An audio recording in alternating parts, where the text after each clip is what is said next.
তবে শোনো তুমি। দ্বিতীয়বার জনের রিপোর্ট না শুনি আমি কসম করে বললাম, বয়েস গো। দরকার হলে আমি আত্মহত্যা করব, তবু আমি তোমাকে ছেড়ে অন্য কোথাও বিয়ে করব না। কই গো, তুমি চা আনতে গিয়ে হারিয়ে গেছো? চা নিয়ে এসো তাড়াতাড়ি। তুমি একটু ওয়েট করো, আমি এক্ষুনি নিয়ে আসছি। তাড়াতাড়ি নিয়ে এসো।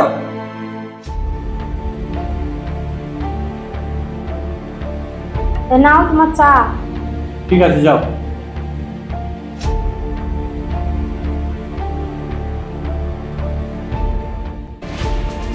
বাবা, আমি কলেজে গেলাম। দাঁড়া, এদিকে শোন। ঠিক আছে বাবা। কলেজ যাচ্ছিস যা, এর আগে তোর একটা খারাপ রিপোর্ট শুনেছি। দ্বিতীয়বার জনের রিপোর্ট না শুনি। হ্যাঁ, আর একটা কথা, কলেজ থেকে তাড়াতাড়ি বাড়ি ফিরবি। আজকে তোর বিয়ের মানুষ আসবে। ঠিক আছে বাবা। আচ্ছা মিমি, তোর পরীক্ষাটা কেমন হলো বল? হ্যাঁ, আমার পরীক্ষা তো ভালোই হয়েছে। আর তোরটা কেমন হলো? আমার পরীক্ষাও ভালো হয়েছে। রোজ জানিস আজকে না আমাকে বিয়ের মানুষ দেখতে আসবে। তুই তো জানিসই আমি একজনকে ভালোবাসি, আমি এখন বিয়ে করব না। রে, তুই তো বলছিস বিয়ে করবি না, তোর বাপ তোর আগের মানুষ, তোকে মেরে থবে। বিয়েটা করে নে। ও বাপ্পা আমার জন্য এখানে দাঁড়িয়ে আছে, থাক ভালোই হলো। এ রোজ, তুই এক কাজ কর, তুই বাড়ি চলে যা, আমি পরে যাব। তাহলে তুই যাবি না? না, আমি বাপ্পার সাথে দুটো কথা বলে যাব। ঠিক আছে, তুই কথা বলে আয়, আমি চলে গেলাম। হ্যাঁ যা। ওই তুমি আমার জন্য এখানে দাঁড়িয়ে আছো, যাক ভালোই হলো। তোমাকে একটা দরকারি কথা বলার ছিল। আমারও তোমাকে একটা জিনিস দেখানোর আছে, আগে তোমারটা বলো, তারপর আমি দেখাচ্ছি। তুমি জানো আজকে আমার বিয়ের লোক আসবে। আমি তো শুধু তোমাকেই ভালোবাসি, তোমাকে ছাড়া আমি কাউকে বিয়ে করব না। আর যদি বিয়ে করতেই হয় তাহলে আমি শুধু তোমাকেই করব। দরকার হলে আমি আত্মহত্যা করব, তবু আমি তোমাকে ছাড়া অন্য কোথাও বিয়ে করব না। ও কথা বলো না রিয়া, তুমি শুধু আমার, আমি তোমাকেই বিয়ে করব। তুমি কি জানো, তোমাকে ভালোবেসে যে নামে ডাকি আমি, সে নামটা আমি বুকে লিখেছি। এই দেখো। সত্যি তুমি আমাকে এত ভালোবাসো? শোনো, আজকে যদি আমি বাড়ি যাই তাহলে আমার বাবা জোর করে আমার অন্য জায়গায় বিয়ে দিয়ে দিবে। চলো আমরা এখন পালিয়ে যাই, তাহলে আমার বাবা আমাকে খুঁজেও পাবে না, আবার আমার অন্য জায়গায় বিয়ে দিতেও পারবে না। ঠিক বলেছো, যা হবে পরে দেখা যাবে। চলো আমরা এখন দুজন পালিয়ে যাই। হ্যাঁ চলো।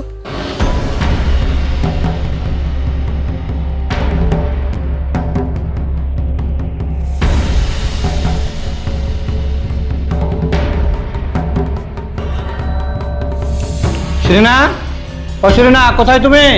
এক গ্লাস জল নিয়ে এসো। ঠিক আছে, আনছি। নাও তোমার জল।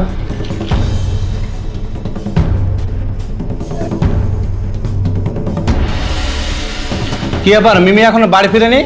কই না তো, এখনো বাড়ি ফিরেনি। ওর কলেজ তো শেষ হয়েছে 3টার সময়, এখন তো বাজছে 5টা, সন্ধ্যা লাগতে চলে, এখনো বাড়ি ফেরেনি। কি করছো? আমার ফোনটা নিয়ে এসো, আর কলেজের প্রিন্সিপালকে আমি ফোন করবো। কি ব্যাপার, এখনো কেন বাড়ি ফেরেনি? যাও নিয়ে এসো। ঠিক আছে, এক্ষুনি নিয়ে আসছি। নাও তোমার ফোন। দাও। হ্যালো, হ্যাঁ, কে বলছেন? আমি শিয়ালমেট থেকে মিমির আব্বু বলছি। ও আচ্ছা, বলুন বলুন। আচ্ছা, আপনাদের কলেজ কটার সময় ছুটি হয়? কলেজ তো 3টের সময় ছুটি হয়ে গেছে। তা আমার মেয়ে মিমি এখনো বাড়ি ফেরেনি কেন? সেটা তো বলতে পারছি না, আপনি দেখুন তাহলে। আচ্ছা ঠিক আছে। তুমি কেমন মেয়ের মা যে মেয়ের খোঁজ খবর রাখো না? কলেজ ছুটি হয়েছে 3টার সময়, প্রিন্সিপাল বললো এখন তোর মেয়ে কলেজ থেকে বাড়ি ফেরেনি। সারাদিন বসে কি করো তুমি? বাড়িতে আড্ডা মারো, টিভি দেখো, কি করো? একটা মেয়ের খোঁজ খবর রাখো না? এখনই সেলিমকে ফোন লাগাও।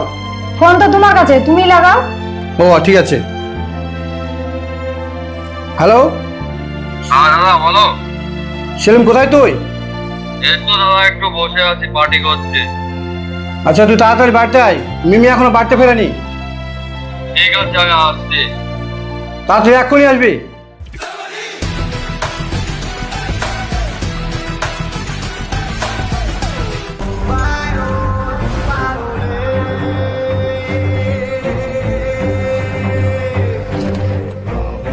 দাদা আসবো? আয়। হ্যাঁ দাদা, কি বলছেন বলেন। ফোন করেছিলেন আপনি আমাকে। বলছি যে আমার মাথা ঠিক নেই। আমার একমাত্র মেয়ে মিমি এখনো তুই বাড়ি ফেরেনি। কলেজ গিয়েছে, কলেজ থেকে এসে বাড়ি ফেরেনি। দাদা আমরা পার্টিটা করছিলাম, পার্টিটা এনজয়টা আপনি মাটি করে দিলেন। ছে, তোর পার্টি আগে না তোর দাদার মেয়ে আগে? অবশ্যই দাদা, মেয়ে আমাদের আগে। আমার মেয়ে মানে তোর ভাইজি, যেখান থেকে পারবি তোকে উদ্ধার করে নিয়ে আয়। প্রয়োজন হলে তোর দলবল নিয়ে যা, যত টাকা লাগে আমি দেনে বেলা আছি। কিন্তু তুই আমার মেয়েকে উদ্ধার করে নিয়ে আয়, এটাই আমার শেষ কথা। ঠিক আছে দাদা, আপনি কোনো চিন্তা করবেন না, আমাদের ঘরে মেয়ে ঘরেই ফিরে আনছি, যেভাবে হোক আমরা ঘরে কিন্তু ফিরিয়ে আনবোই দাদা, আমি কসম করে বললাম। বয়েস গো।